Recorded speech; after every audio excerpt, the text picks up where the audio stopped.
સુરેન્દ્રનગર જિલ્લામાં તારીખ 9 મે 2025 શુક્રવારના રોજ સુરેન્દ્રનગર જિલ્લા રોજગાર વિનિમય કચેરી ખાતે મહિલા રોજગાર ભરતી મેળાનું આયોજન કરવામાં આવ્યું હતું, જેમાં 6 કંપનીઓએ ઉપસ્થિત રહી હતી, જેનો મુખ્ય હેતુ મહિલાઓને પ્રોત્સાહિત કરી પગભર બની તેમના સપનાઓ સાકાર કરી શકે તે માટેની સુવર્ણ તક આપવામાં આવી હતી, જેમાં રોજગાર કચેરી દ્વારા છોકરીઓને કોઈપણ જાતની મુશ્કેલી વિના સફળતાપૂર્વક કાર્યક્રમ પૂર્ણ કરવામાં આવ્યો હતો।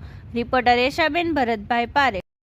તારીખ 9 મે 2025ના શુક્રવારના રોજ આપણે રોજગાર વિનિમય કચેરી આપણે મહિલાઓ છે, છોકરીઓ છે, આજે આપણે બધી એકત્રિત થઈ છે।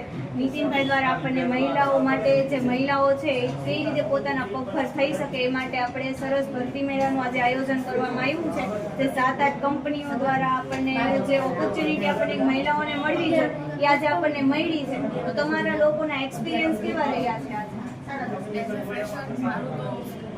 ઇન્ટરવ્યૂ કર્યું છે અને મને જેમાં ઇન્ટરેસ્ટ હતો ને એમાં મને જોઈનિંગ થવાની ઓપોર્ચ્યુનિટી મળી છે। તમારું નામ શું છે? એમાં માનસીબેન છે। ઇન્ટરવ્યૂ ખૂબ જ સારું રહ્યું અને અહીંયાના જે કર્મચારીઓ છે તેમનો પણ ખૂબ જ સપોર્ટ મળ્યો છે। તમારું નામ શું છે? ગાંધી। તમે શેમાં આજે ઇન્ટરવ્યૂ આપ્યું છે? એઝ અ ફ્રેશર તમને કઈ રીતે સપોર્ટ મળ્યો? સપોર્ટ ઘણો મળ્યો છે અને ઇન્ટરવ્યૂ તમારું કેવું રહ્યું? ખૂબ સરસ।